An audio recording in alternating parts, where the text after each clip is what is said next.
Hello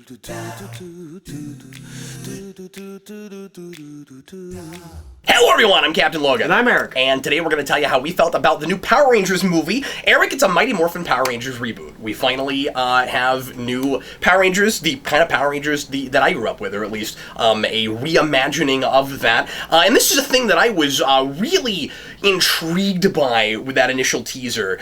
And then second trailer, unlike a lot of people, I mean, you and I were really against the grain on this, I think, with a lot of people anyway. I wasn't feeling it so much. I wasn't sure about where they were going with that. And now we've seen it, and it is in some ways exactly what I expected, and in other ways really different. It's everything. It's so many things. It's kind of a conundrum. Yeah, it's kind of a conundrum. So you were real down on that last trailer. I was down on the first trailer. Yeah?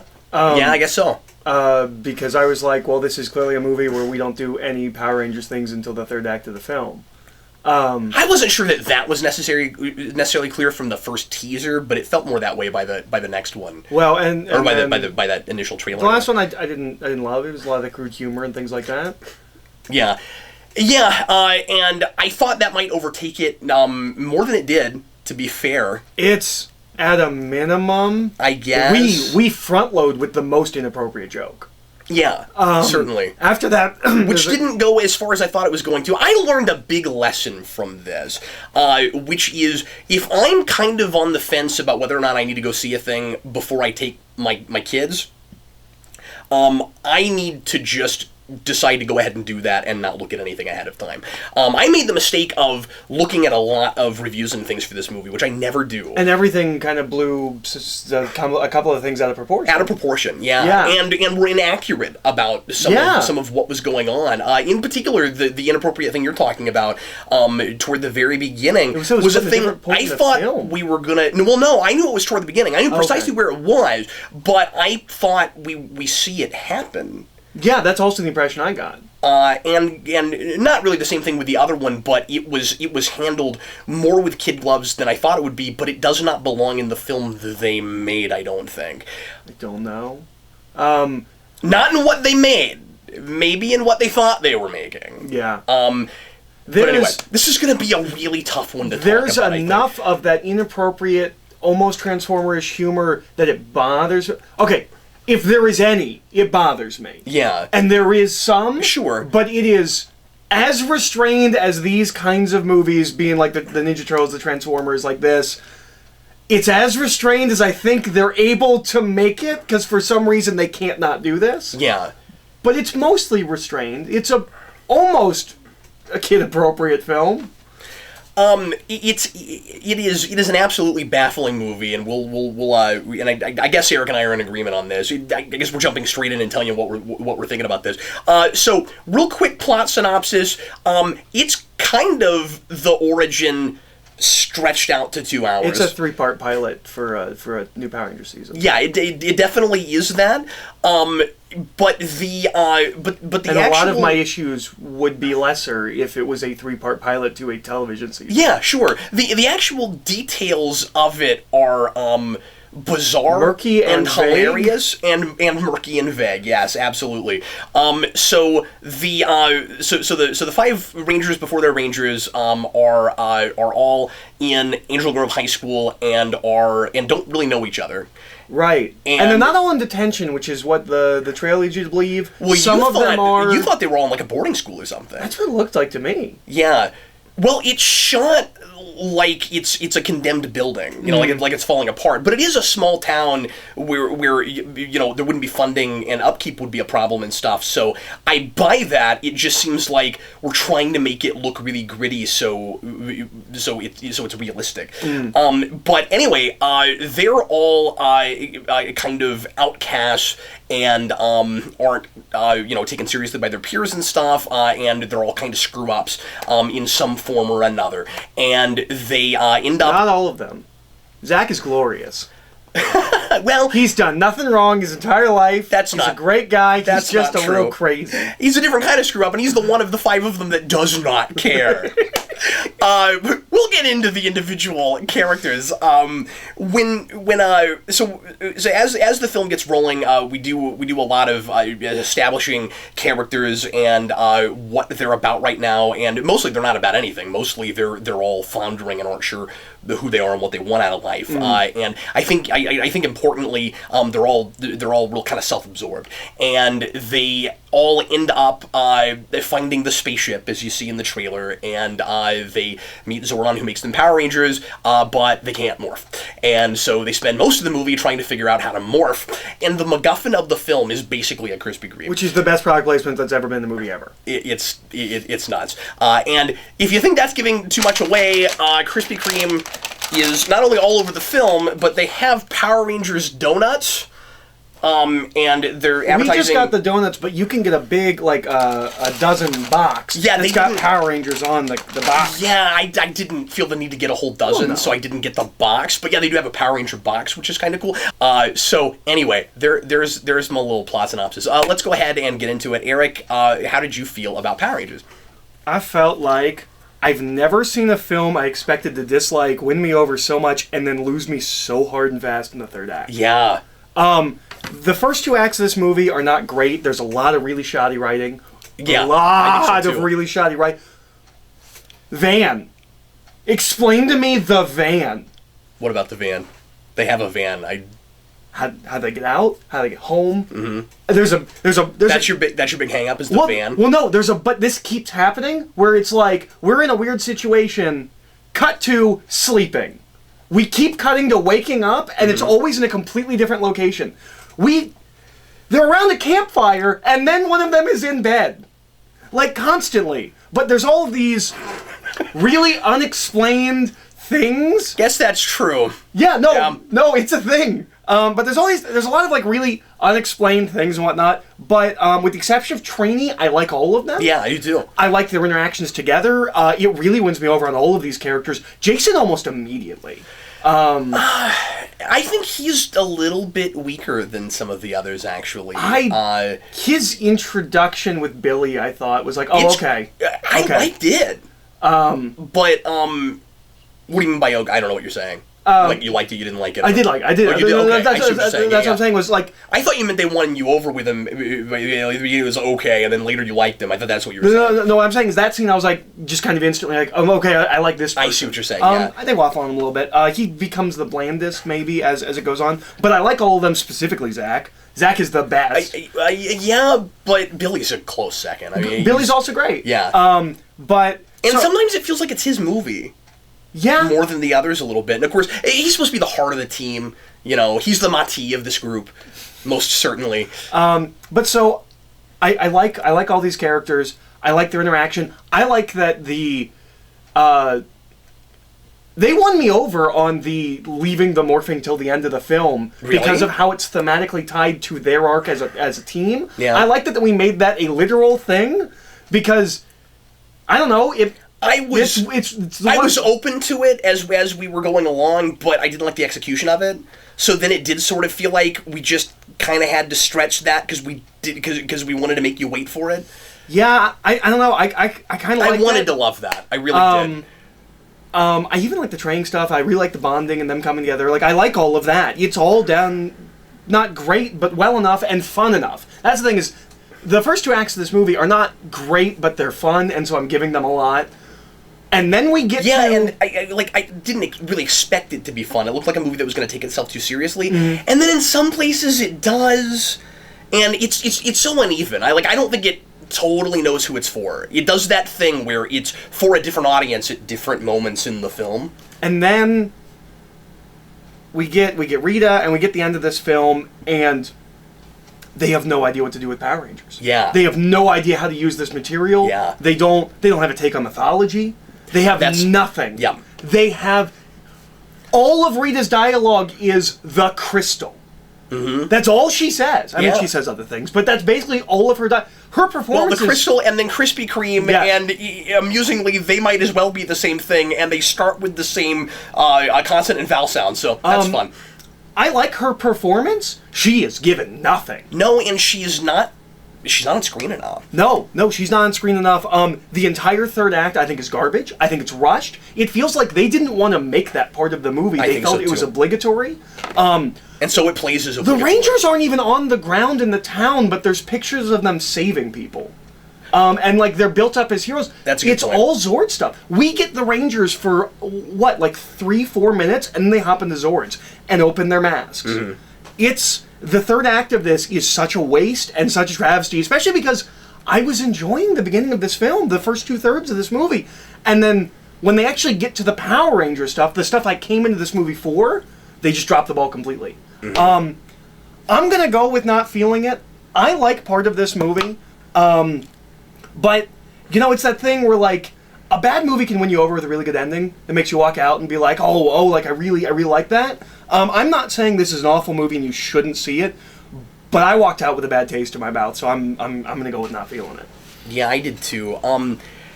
Let me go ahead and flip my board. Right. This movie made me feel as many different emotions as there are Power Rangers, and like them, they never come together to form anything cohesive. I feel like I'm watching a different movie every 10 minutes, and it has a different agenda every few minutes. Boy, I loved all kinds of things. Mm-hmm. All together, I don't know what this is. It's a really strange amorphous It's almost blob. like... It's a bizarre... It's almost like it's plucked together from 6 different scripts that were written by 6 different writers in completely different places. Yeah. It really does. And, And then that's what it feels like. They weren't able to make those disparate elements gel. And as I said a minute ago, I don't think...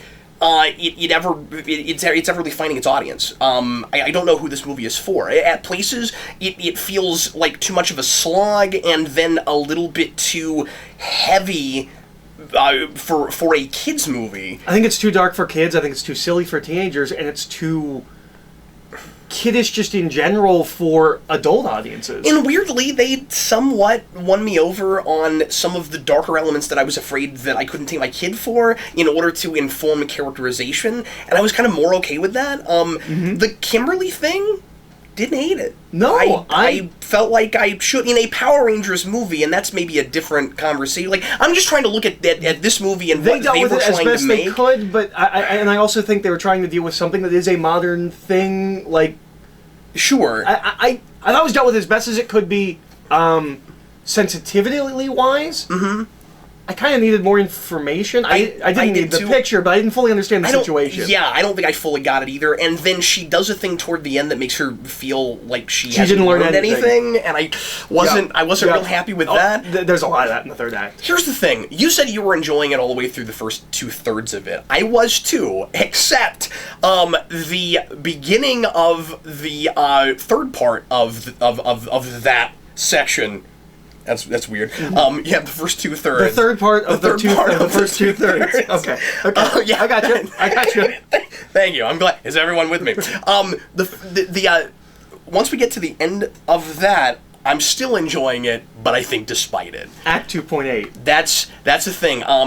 There's a section where the movie is trying to be really tragic and dramatic. And we were laughing. That I was rolling on the floor. We were laughing so much, and I felt bad because nobody else was. No. Silent theater, me and you giggling to ourselves over song choice. We have, in an opposite way... And I know we're going to sound down on this compared to some other reviews and other Power Rangers fans, I'm sure. But again, as always, this is just how we felt about it. But I was a little bit surprised by the audience's reaction with this one. And what I was going to say is, it's like the opposite, but a similar reaction that we saw with Logan, where we were like, I don't know why you were laughing. This was the flip of that. I don't know why you're applauding or sad or anything. And the thing is, because of that first act, they're clearly not making a parody of like serious high school films. That's not what it is. And they're not making a parody of superhero movies. But it really starts to feel like one unintentionally. And so, like I said, it's such an uneven tone. It's all over the place. I don't know how that scene plays without that song. That song destroys any tone. But the problem with it is I'm still laughing at it and perplexed by it and kind of annoyed with it once we get to its finish. The plot device? The resolution with that plot device. I just really we went there, and here's the problem. I know what some folks are gonna say in the comments, because we got this with the trailer, and I hear you, and I understand why people are saying this, but here's the thing. The it's just Power Rangers, don't read into it too much. It takes itself too seriously. It takes itself too seriously for that. It wants to be a serious film with absurd elements. That's what Guardians is. It wants to be that kind of thing. Okay, when and the character bits that work are too good for that excuse. That's the problem, yeah. And so, I don't know where I stand with it, and I feel like it's playing on a different playing field every couple of scenes, and that's what's really rough about it. So once it is a more absurd, and I mean obviously just the notion of Alpha and Zordon and all that stuff, and Zords and morphing, that's all absurd in the first place. But you can play it straight within the context of it. Yeah, and you could like Silver Surfer or something of it because. Yeah, there's not enough of it. Yeah, and I was about to get to that, but like, once you get to the third act and it starts really playing up the hammier aspects, and I think it does that. I think it goes, okay, now we're full-fledged Power Rangers. You know, it does that origin thing, and of course it's too lengthy of an origin, and as you said, it feels like a pilot, but like it does the And that's the thing we do with so many movie origins of things that we're already familiar with and that are rebooting, where it's like, now it's the thing that you came to see in the first place, and for not very long. And A, you're right, it doesn't do that real well, but B, there are elements in that act that I don't know if they're supposed to be corny or not. The third act of this movie is not so different from the third act of the original Power Rangers, the movie. Yeah, I felt that way too. And I don't know if, like, for instance, with the product placement stuff, I don't know if I'm supposed to be laughing at that as hard as I am. I love how ridiculously absurd that is, but I don't know where I stand with it, so now I can't tell if I'm laughing at the film. It has to know it's funny. Well, I would think so, but the song is totally us. We are laughing at a movie. Yeah. But I think the Krispy Kreme were laughing with the movie. Okay, but what about...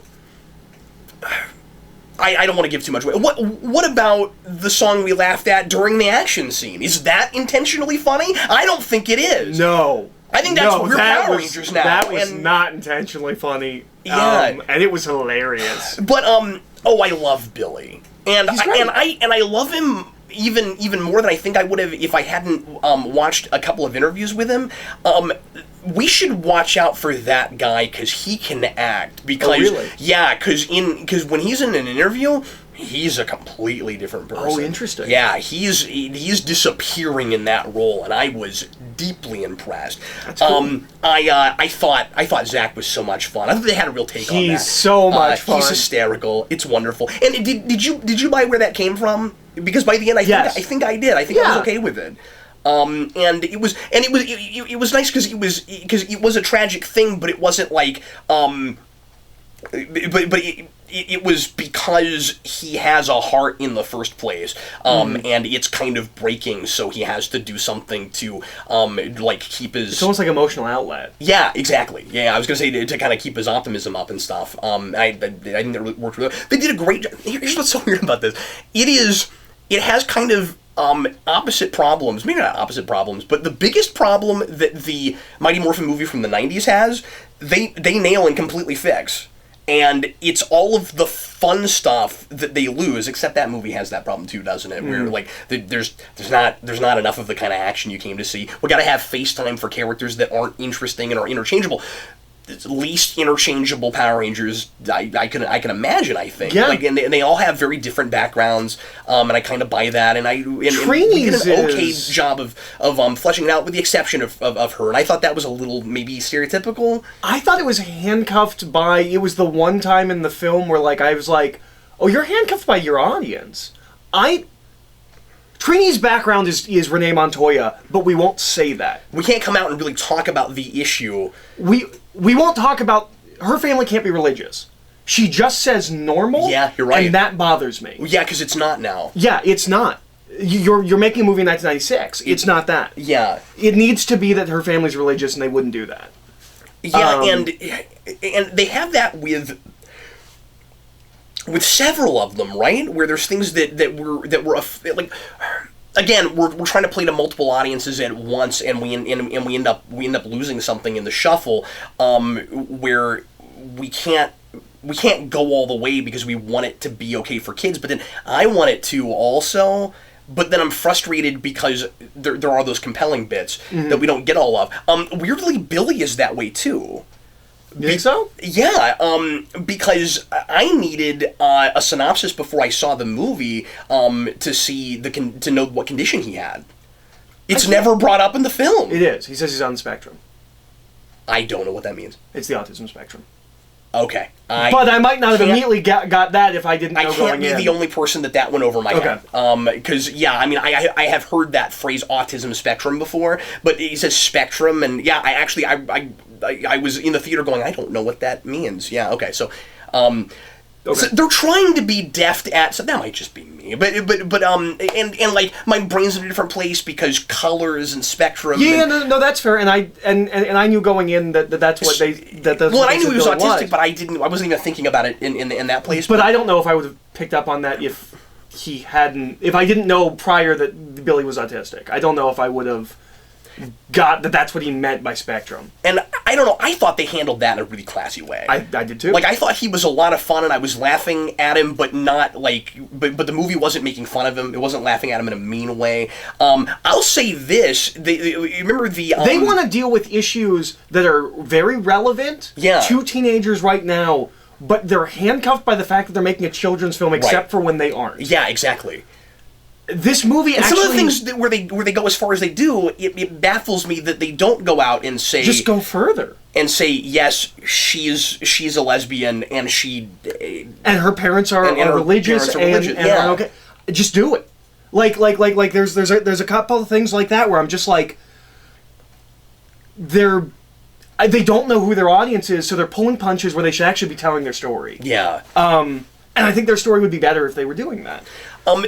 Because Billy is... I'll say this real quick. And by the way, we're going to let this one be a little bit longer than normal, because I think we've decided we're not going to do spoiler cast. There's not enough in this movie to talk spoilers. No, because... Or not for spoiler cast. I was hoping we'd have mythology stuff to talk about and stuff. There's nothing. And I'll get to that here in a minute. And I agree with you, there's nothing. But I want to talk about it for a second. But anyway...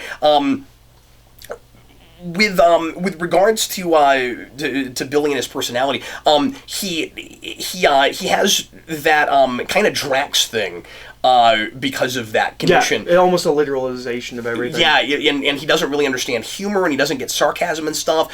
You and I didn't care in the trailer for the "I'm Black, No You're Not" line. They won me over on it.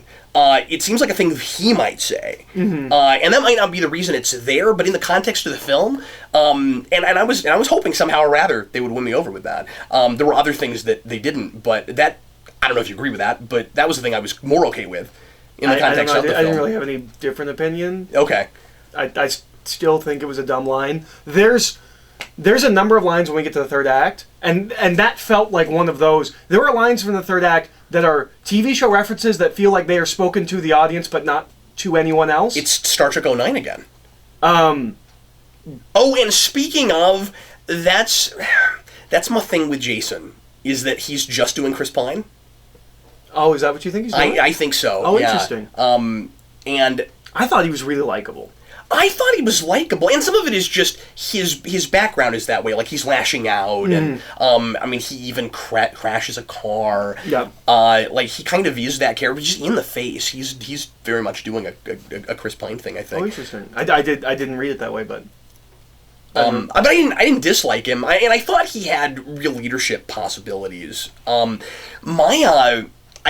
love Cranston's performance. I don't like Zordon. And that bothers me. It's too overthought. You think it's overthought? I think it's too overthought of the... We have to make him human. Like, he can't just be like... They want him to be really more ambiguous, but it's too much. He's too human. He's too flawed. He doesn't work. You wouldn't trust this person. Yeah, well, and he's being kind of unintentionally him moving around the room to talk to people is hilarious. I love that. It's hilarious. But I think that's supposed to be funny. Is it? Yeah, I don't think it is. Okay. I love it. Well, they're doing that at the same time as they're doing things with Alpha that are supposed to be funny, and I love Alpha. I think he's great. I like Alpha quite a bit, too. That totally worked for me. But, yeah... the moral ambiguity thing isn't necessarily my issue with more background and fleshing that character out. I just don't know enough about him and Rita. I don't know why... And she starts saying things near the end of the movie where I'm like, I don't know what you're talking about. It sounds interesting, but you're not telling me anything. And this is my biggest issue with it, and why I'm on about the lack of mythology and how vague it is. It is as nonsensical as that show always was. Yeah. It's asking us to fill in blanks. The first thing you do when you want to make serious Power Rangers is make the mythology make sense. Yep. That's all. I don't want to speak for everybody. As a Power Rangers fan, that is all I ever wanted. Yeah. Was a little bit more dimension for those characters, make them not interchangeable, and give me real rules. Let me understand how the Morphin Grid works. Tell me, and like we give a little bit more for some of that stuff, but I never feel like I understand how it all works. And I think the rules we are given are in a couple places broken, and like I just don't understand. I don't understand how it works, and I don't understand what Zordon is talking about half the time. Well, and I don't know why he's stuck in the wall. And he'll give explanations for things, and they're not explanations at all. You know, there was a battle, and that's why I'm stuck in this wall. I have a theory why are you on stuck the in this wall thing, and even the other thing. At first, I thought he was Jarrell. I thought he was like in the computer, and he even says, "I died doing this." Yeah, and then there's. I think he is in the computer. It's kind of spoilery, but it is. I think there's a big thing that makes us think it can't be that. I think I'm following that, okay. And then I'm following the end game of that. But then when we switch from the end game to something else, I have no idea what happened. Yeah, me neither. I don't know why the Zords are dinosaurs necessarily. Well, they became the dominant, most powerful creatures on the planet. Right. I got that. And they haven't been used for thousands of years, millions of years, whatever. Oh, okay. That was my take. Well, here's the thing. I wasn't sure that the old Power Rangers team was on Earth in the first place. I wasn't sure they didn't like crash there or something. Like I wasn't really sure what exactly was going on with the background we got. Or how long they'd been on Earth. Exactly. Yeah, I don't know. And then the big thing is, how does Zordon know exactly what Rita's master plan is going to be? Like, why does he... I don't know, because we don't know what she did before. She's done this before. He's just like, and she's going to do this, and we have to stop her. I'm like, oh, okay. And then, of course, you have the whole thing where we don't throw the word destiny around as much as I thought we would, which is nice. No. But you do still have the coins chose you thing, and it does feel like we were all there really conveniently at the same time, but then we talk about how convenient it was, but that never comes together for me. I don't know. But yeah, that third act is just nonsense. It's awful. Yeah. And it really is. And it sucks because that's the stuff we came to the movie to see. Yeah. I like Power Rangers part of the Power Rangers movie sucks. Yeah. Now, I'm going to say the same thing that I did about the first Ninja Turtles movie, and then they made a sequel that's not good. But it's not unsalvageable. No. If this movie does really well and there's a sequel, well, here's the problem. It's not the aesthetic I want, but I do like these characters, and I'd like to see these actors play them again. I think all of these actors have a potential career. Here's the problem. I agree. Here's the problem. Even Trinity, I'm with you. I don't like as well in the script. The actress is great. Yeah, no, she's good. Here's the problem with movies like this. If this doesn't do well, there will be nothing else. If this does well, they learn nothing and they're taught nothing, and they will make another movie like this for the sequel. Right, yeah. They will not make a better movie. That's what you're left with. We're in this weird quagmire. Because if it does well, it's like, okay, well, we need to make a movie like that. And don't make a movie like this. Yeah. But take what is good in this movie and make... See, what it needs to do is it needs to barely make enough money to warrant a sequel, and then maybe they'll try it a little bit harder. That's what I don't know. I mean, I thought that with Ninja Turtles, and that's kind of what happened with that, I think. But yeah. I don't remember how well that first movie did with that. But folks are saying that it looks too much like Transformers at the end. I guess it kind of does. But there is too much gray. Shot. There's too much metal gray. Yeah. There's not enough color. The Megazord still looks like garbage. Although not as bad as I thought. Yeah. It looks a little bit better. You know, I will say this, and you might totally disagree with me. In the context of the film, I like the suits. I Yes. do. I like them. Yeah, I think they're pretty cool. I'm not sure about the light up back. I was going to say, spine. I like that. Oh, you do? Okay. I like all that, right. and I like the light up, yeah, I know you would have liked it if the helmets didn't keep opening, but other than that, I like the suits. They have them closed for the first fight, and they open them, and they never close again. There's a thing that I always say with the original Power Rangers because it cracks me up. That show, you'd never really know what the powers of the Power Rangers are. They're able to fight real good and defy the laws of physics in the moment, however the scene needs them to do that. In this scene, it's more in this movie, it's more concrete than that. But I don't love the idea that morphing simply armors them. That's fair. I'm not digging on that. And they do that so that they can still, like, attempt to fight the evil without their powers. I mean, without their suit. But, and I'm with you, the idea of morphing as a metaphor for selflessness and coming together and stuff is a thing I like. It's a new spin on the Power Ranger teamwork thing that works better than a lot of things we've done in the past. And is the thing you would do in a more serious thing, certainly. But yeah, anyway. And because we take certain elements more seriously, or we think through certain elements, other elements that I always give Power Rangers, it's a lot harder to give. How do they know the Megazord? How Megazord? What Megazord? What? Yeah. Yep. I never question it before, but because you're taking yourself seriously and you're thinking about some of these things, I'm more bothered by the fact that it just happens. And Goldar is no fun. Goldar's nothing. So yeah, I hate. I think both of ours is not super strong. Or I'm not super strong. I honestly there think are elements of this I like. I honestly think I might have disliked it more than you did. Interesting. Because I think it lost me earlier than it did you. Once I'm pretty sure I'm totally laughing at it, and then it becomes a cartoon. I had a real tough time with it. Because it just starts to feel like it wanted to be several different kinds of films. And I was just never really with it. Past that first act, which is so weird because that should feel like the really boring part. Yeah, no, it was kind of interesting to learn about these characters a little bit. Yeah, because they're kind of interesting characters. And of course, there are things. There are staples of Power Rangers that I would have liked to have been here in some form, which is not a big deal. I would have liked to have had Bulk and Skull. I'm sure the bully chicks are supposed to be the stand-ins, where at least you have bully girls. But there's two of them. Yeah, I guess you're right. There's also that's all you got. The most bare bones, least effort cameos. Yeah, we didn't try. Yeah. We won't talk about it, but there is a mid-credit scene. Just so you know, there is one, which is kind of exactly what I thought it would be. Yeah. But anyway, I think that's going to be it for us. I guess I don't know. We're a little bummed. Yeah. Well, and it's weird because I went in with low expectations, and then it started to win me over. Yeah. That's the problem. So I was like, oh, maybe you do have something here. No, you don't. I will say, the big thing I thought I was going to complain about, I can't. I think I can take Jason. I think you can, too. I'm bothered by that first joke that's at the beginning of the film. Yeah, but he won't understand. He won't get it. It'll go over his head. Yep. And so I guess I appreciate that about it. I wouldn't have done that. I think just...